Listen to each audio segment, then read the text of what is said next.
Olá, pessoal. Então, vamos dar continuidade ao tema, né, de doenças obstrutivas e vamos falar um pouco sobre asma.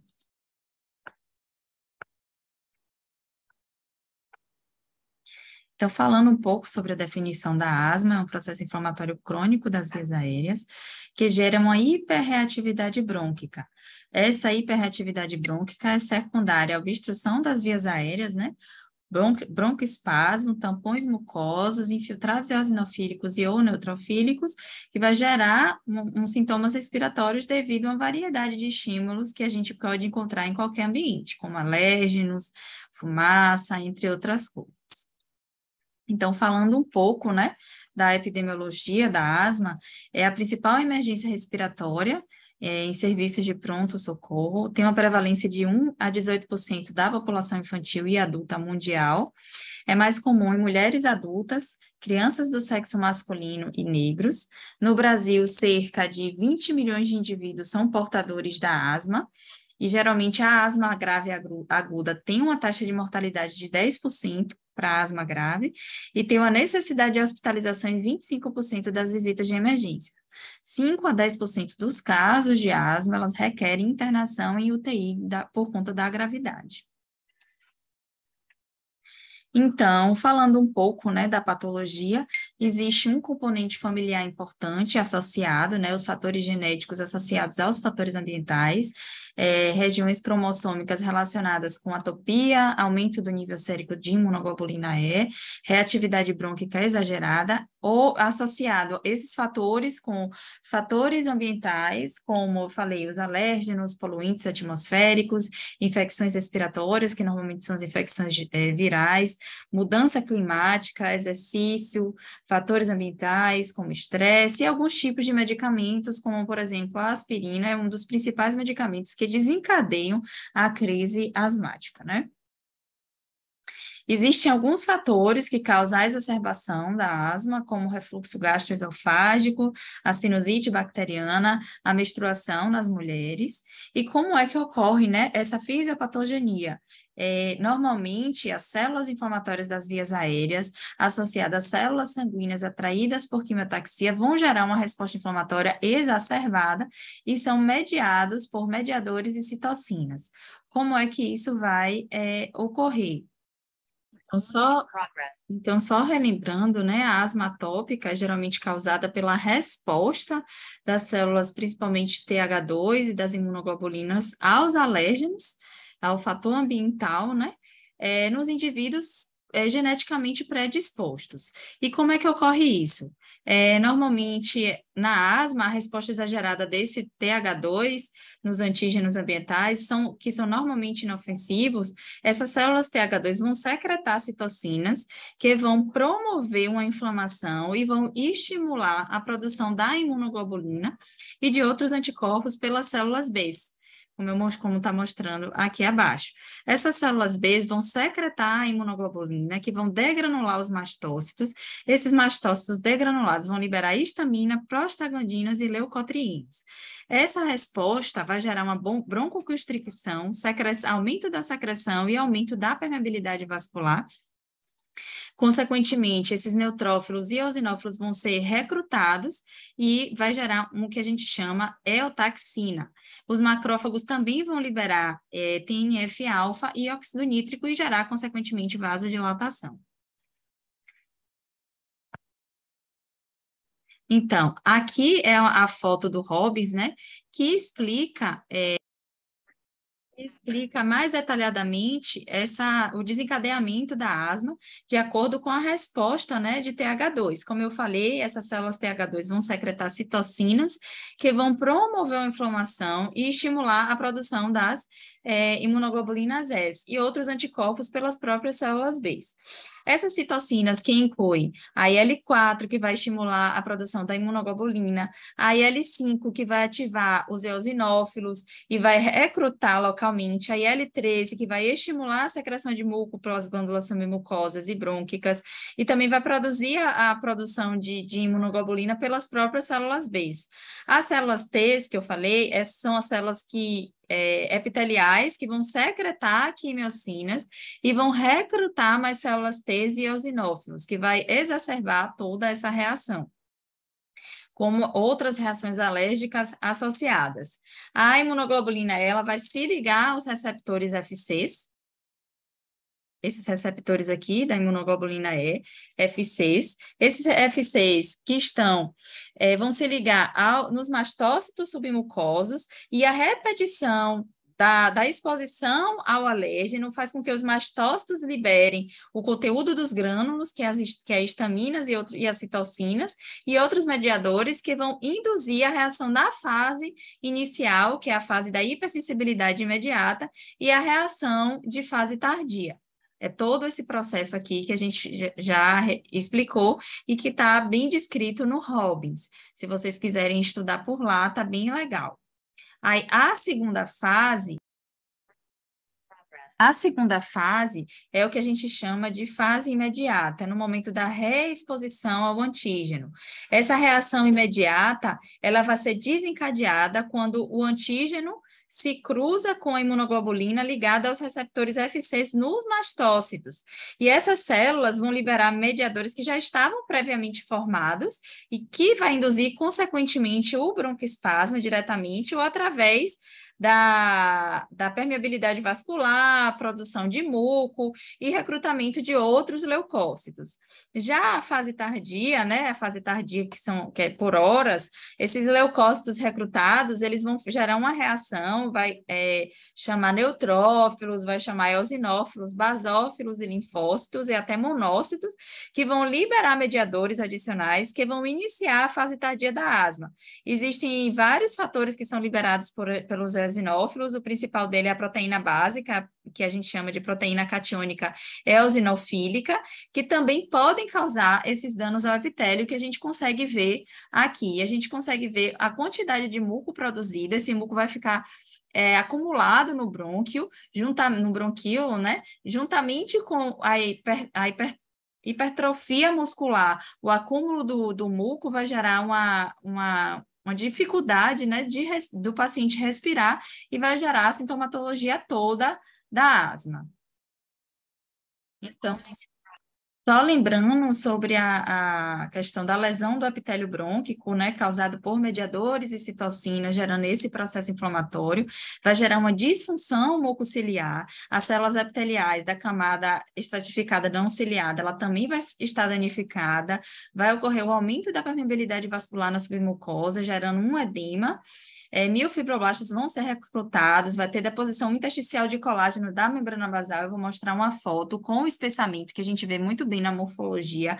Essa membrana basal, na histologia, ela vai ficar bem espessada, juntamente com a hipertrofia muscular e edema também, bem como a destruição do epitélio, né? Aumento das células caliciformes. A gente vai ver muito eosinófilo, principalmente no quadro mais agudo, e aumento também, como eu falei, do número também das células caliciformes, gerando o aumento da secreção do muco.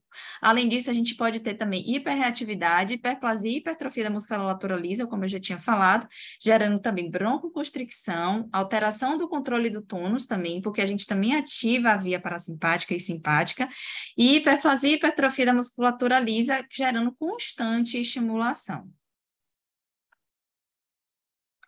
Aqui é mais uma foto, né, da patologia, como a gente consegue ver uma via aérea normal, o epitélio, a membrana basal normal, a lâmina própria com algumas células inflamatórias que a gente sempre vê normalmente na histologia, as glândulas submucosas na quantidade normal e a cartilagem. Na via aérea na asma, o que é que a gente vê? A gente vê o aumento da produção de muco, né? O muco fica acumulado realmente na luz, a membrana basal ela fica espessada, aumenta o recrutamento de células inflamatórias, as glândulas submucosas estão aumentadas e, consequentemente, ajuda também no aumento da produção do muco. E a gente vê bastante células inflamatórias, eosinófilos, que são essas celulinhas que tem duas cabeças, né, que a gente chama bilobulada, os mastócitos, que são essas celulinhas uniloculadas, e os neutrófilos, que são triloculadas. A gente também vê alguns linfócitos, que os principais linfócitos são as células CD4, né, geralmente, e ativam a resposta TH2. Aqui é um brônquio normal, você vê que a camada muscular está bonitinha e aqui a camada muscular está hipertrofiada. Aqui é uma outra foto para ficar bem característico e vocês lembrarem que vai gerar broncoconstricção, o paciente não consegue respirar, por isso o sintoma principal é a dispneia. Outro achado que a gente pode ver inflamação com células inflamatórias, normalmente o principal dele. Depende também, se for uma asma mais crônica, se a gente for fazer uma autópsia, a gente vai ver mais eosinófilo, se for uma crise asmática aguda, a gente vai ver mais neutrófilo. Outro achado que a gente vê na luz é a quantidade aumentada de muco de secreção. Então, só lembrando a fisiopatologia, vai ocorrer obstrução das vias aéreas por aumento da resistência das vias aéreas, redução do fluxo inspiratório e expiratório, o paciente vai desenvolver uma taquipneia, vai ocorrer um aumento do volume minuto, que isso vai ficar bem mais claro quando vocês estiverem na matéria de UTI lá na frente. A expiração completa não vai, o paciente não consegue fazer o ciclo, né, inspiração, expiração. Essa expiração completa vai ficar deficitária, o paciente e acaba gerando uma hiperinsuflação pulmonar. Uma coisa que a gente vê é que um dos principais parâmetros que são utilizados nos pacientes que estão internados, principalmente em UTI, ou que chegam numa crise asmática, é a alteração da gasometria arterial nesse momento da crise. Existe uma distribuição não uniforme da obstrução, com desequilíbrio da ventilação e da perfusão, alteração dessa gasometria arterial com a combinação de hipóxia, hipocapnia e alcalose respiratória, a depender da fase, né, da asma do paciente. Esses pacientes normalmente vão hiperventilar, vai reduzir a pressão de CO2 e gerar uma alcalose respiratória. Quando os pacientes geram uma hipoventilação alveolar com retenção de CO2, geralmente esses pacientes têm uma acidose respiratória que indica que já tem uma obstrução significativa. Geralmente, a concentração arterial do CO2 é um indicador de gravidade ou exaustão, mas quando diminuída no final do espectro, aumenta no indivíduo com franca falência respiratória.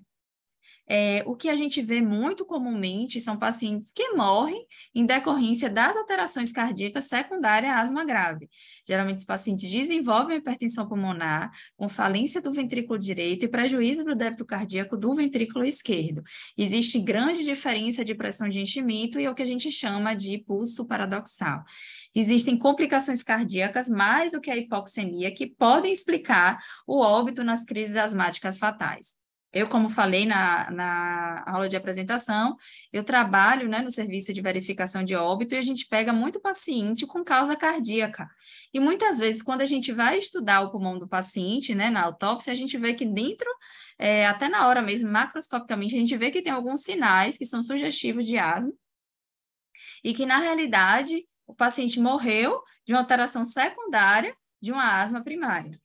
Então, muitas vezes, o paciente não morre da asma em si, sim da consequência da asma. Normalmente, a asma grave e aguda, existem dois tipos, com exacerbação de progressão lenta e com exacerbação de início rápido. Na exacerbação de progressão lenta, esses pacientes evoluem de 12 horas até 3 semanas. Quando falecem, na autópsia, a gente vê um infiltrado predominantemente eosinofílico, como eu falei, porque o padrão da asma, por ser uma doença atópica de origem alergênica, o infiltrado vai ser predominantemente eosinofílico, e a gente encontra também obstrução por tampões de muco e células epiteliais.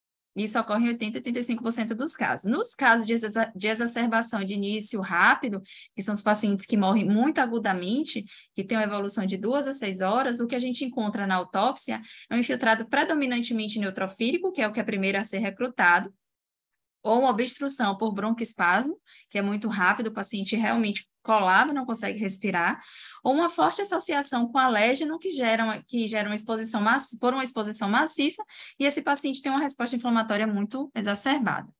Aqui é só para mostrar a vocês o que é que a gente vê, essa membrana basal espessada na histologia, né? Essa membrana basal na histologia, hipertrofia, né, do músculo liso, e outras coisas que a gente vê são esses espirais de Curtman, né, e os cristais de Charcot-Leyden, e esses eosinófilos que são bem comuns da gente enxergar. A gente pode ver também aumento das células caliciformes, que a gente consegue ver bem bonitinho no epitélio respiratório, e, como eu já falei, o espessamento da membrana basal é uma coisa que a gente vê bem tranquilamente, bem como hipertrofia do músculo liso e edema das paredes das vias aéreas. Vamos falar um pouco sobre o quadro clínico, né, que é consequência de essa fisiopatologia dessa doença, e a avaliação da gravidade dos sintomas. De acordo com a avaliação da gravidade dos sintomas, a gente vai indicar a necessidade de medicação de alívio e, consequentemente, o prognóstico da remodelação desse pulmão. Normalmente, o paciente abre um quadro de tosse, taquidispneia, sibilância, sudorese, uso da musculatura respiratória acessória, taquicardia, e uma saturação menor que 91% ocorre principalmente na asma aguda grave. Mas, na maioria dos casos, a depender do nível de asma, o paciente abre um quadro só com tosse, ou sibilo, ou apenas tosse. Então, cada paciente vai ter um nível de quadro clínico, né? Então, a ausência do sintoma, ele não traduz a menor gravidade, porque pode ocorrer uma obstrução muito importante, o paciente está bem, de repente ele tem uma crise asmática muito intensa, obstrui ao ponto do paciente falecer. Uma outra coisa que a gente precisa saber também, que todo silêncio, se a gente vai escutar o paciente não, a gente não ouve nem inspiração, nem expiração, se a gente ausculta e não ouve, silêncio torácico é sinal de gravidade. Então, o paciente precisa ser levado urgentemente para a emergência, e se ele já estiver na emergência, é ideal que faça saturação, se tiver menor que 91, se o paciente estiver já em uso de musculatura acessória, entrando até em obnubilação, coma, qualquer coisa do tipo, uma hipóxia muito importante, esse paciente precisa ser entubado e levado já para a ventilação mecânica, porque se continuar, ele vai morrer. Então, existem alguns quadros, né, da American Thoracic Society, que existe critérios, né, que classifica a asma refratária grave como um critério maior, menos, e 2 menores. Então, quais são os principais critérios? Isso vocês vão saber mais lá para frente, mas eu já estou trazendo para a gente já entender como é o que se enquadra o quadro da asma. O uso contínuo ou quase ininterrupto de mais de 50% ao ano de glicocorticoide via oral é um critério maior, ou o uso de altas doses de glicocorticoide inalatório, como a beclometasona, a budesonida ou fluticasona. Existem outros critérios menores, como a necessidade de terapia diária adicional a beta-agonistas de longa duração ou antagonistas de leucotrienos, sintomas cujo alívio demanda o uso de beta-agonistas de curta duração diariamente ou quase, limitação persistente ao fluxo respiratório, um ou mais atendimentos de urgência ao ano, uso de corticoide via oral mais de 3 vezes ao ano, deteriorização rápida, com redução de menos de 25% da dose de glicocorticoide inalatório, ou um evento passado de crise asmática grave. Então, aqui, mais uma vez, falando sobre o quadro clínico, os fatores de risco para o aparecimento de asma aguda grave. Eu trouxe porque é um quadro mais emergencial e é o quadro que a gente precisa ficar mais ciente. Um episódio prévio de asma quase fatal ou tratamento com ventilação mecânica, internação por causa de asma ou visitas frequentes ao especialista no último ano. Então, o paciente que tem esses quadros precisa de mais atenção. Uso de pelo menos 3 classes diferentes de medicações para o tratamento. Uso frequente de beta-agonistas de curta duração, uso de drogas ilícitas, alcoolismo ou tabagismo, que todos eles podem desencadear uma piora, né, do quadro clínico ou desencadear uma asma grave aguda, doenças psiquiátricas, porque a gente sabe que o paciente não vai se cuidar e, consequentemente, não vai usar as medicações e eles podem descompensar com qualquer coisa. Então, avaliando sempre o grau de obstrução, a gente vai mensurar o volume expiratório final pela espirometria, a gente classifica antes da crise e depois para ver se tem uma avaliação da resposta ao tratamento. Ocasionalmente, a gente vai ter uma debilidade para realização ou broncoconstricção. Existe reversão no tratamento em cerca de 80% das emergências após o tratamento, menos de 45% após o tratamento, não houve ao menos 25% e a apresentação é menos de 10%. Como é que a gente diagnostica a asma? Se o paciente já tem alguns sintomas, ele vai fazer espirometria, e a espirometria vai ser feita com e sem o uso do broncodilatador, para ver como é a resposta desse paciente, como é a curva, para ver se ele é um paciente asmático ou se ele está numa crise de uma infecção, qualquer coisa do tipo que exacerbou e ele não tem asma. Então, a gente não sabe quando a gente não faz a espirometria. A gente suspeita com a clínica, a espirometria vai fechar o quadro clínico. O raio-x de tórax, ele tem um uso muito limitado, diferente da DPOC, que ajuda mais um pouco, juntamente com a tomografia, né? Na DPOC, esse exame de imagem é melhor para caracterizar o diagnóstico na asma. de exame, a gente usa a espirometria, o raio-x não é muito usado, ele é limitado, alteração rara em adultos, e é melhor utilizado quando ele é utilizado para diagnóstico diferencial, para outras doenças, ou quando ele já está, um paciente asmático está com infecção secundária. Então, só lembrando um pouco dos diagnósticos diferenciais, DPOC, como eu já falei na última aula, bronquiectasia, insuficiência cardíaca descompensada, ela vai gerar crise de dispneia, disfunção da corda vocal, ela pode ter, tosse, pode ter dispneia. O paciente com TEP crônico, ele vai ter crise de dispneia, ou até um TEP agudo, pode se pensar que ele está tendo uma crise de asma, depois que vem os outros sintomas, como a hemoptise e as outras coisas que podem acontecer associado. A aspiração de objeto, a gente sempre tem que pensar, principalmente em criança, se esse paciente chega num quadro, numa emergência, com quadro de tosse e dispneia, a gente tem que pensar na aspiração por objeto por corpo estranho. E o próprio refluxo gastroesofágico, que além de ser um diagnóstico diferencial, é um fator que pode predispor e aumentar a crise asmática. Então, tratamento, né? Vou falar bem rápido dessa parte, porque esse não é o nosso foco, mas eu resolvi trazer para vocês já irem se familiarizando e lá na frente vocês já terem tido um contato e saber mais ou menos como ele é manejado. Geralmente a gente estabiliza o paciente, oxigena o paciente, reveste a obstrução e assim a gente está tratando esse paciente. Geralmente, quando o paciente não tem chiado torácico e tem uma mecânica pulmonar normal, a gente não deve ser, esses objetos assim de estabilização, oxigenação e reversão da obstrução não devem ser utilizados e a gente vai manejar de acordo com a queixa do paciente. Geralmente a gente começa, né, pensando nos tratamentos farmacológicos e não farmacológicos, a gente usa inicialmente, se a saturação tiver menor do que 92%, a gente vai começar utilizando a oxigenoterapia, principalmente na asma aguda grave. Lembrando que esse tratamento é principalmente na asma aguda grave, que é quando o paciente geralmente tem uma saturação menor que 91%. E esse oxigênio tem que ser umidificado, porque o ar seco ele vai desencadear mais broncoconstricção. Então, não é o que a gente quer nesse momento para esses pacientes. A gente pode usar beta-agonistas de ação curta, que é um início rápido de 5 minutos e dura normalmente 6 horas, que é o famoso salbutamol, e a gente usa normalmente por via inalatória, pode ter efeito colateral, mas são mais bem tolerados. Outro tratamento são com anticolinérgicos, que é com brometo de patrópio, que a gente também conhece. Tem um início mais lento, ocorre normalmente 60, 90 minutos. Ele geralmente, a fisiologia, né, o mecanismo de ação dessa medicação é através de bloqueio de receptores muscarínicos no músculo liso. Ele tem ajuda, né, associado com o beta-agonista, ele tem uma diminuição da taxa de internação e melhora a função pulmonar. Outro tratamento é com metilxantinas, que é a aminofilina, a teofilina, que geralmente é mais venoso. Corticoides sistêmicos, a gente pode usar quando tem início lento, tem um início lento, então a gente, no momento agudo, não é uma coisa que a gente prefere, mas a gente associa.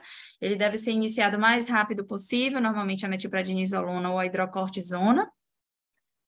Outros que a gente pode usar nos casos de asma menos, não na asma aguda grave, em casos mais tranquilos, em casos mais menos graves, a gente pode usar a beclometasona, a budesonida, a ciclesonida ou a fluticasona, como o Avamiston bem conhecido, né? Geralmente a gente usa tópico durante um período, que ajuda a tratar associados com corticoide muitas vezes.